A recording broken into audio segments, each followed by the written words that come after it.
محدش بيحس بألم حد أو وجع حد، ما يحسش بالنار إلا اللي كبشها بس.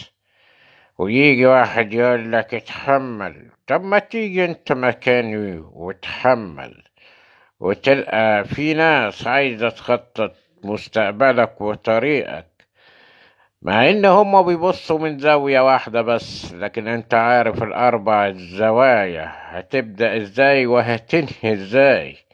لكن الكل عايز يفتي، وكل واحد بيبقى ليه غرض. في اللي عايز بيحب لك الخير بس ما عندوش معرفة، وفيه اللي بيحب لك الشر او مش عايزك تنجح، فبيحط عراقيل في طريقك. نصيحة: ما تخليش في يوم من الأيام حمار يخطط لك طريقك.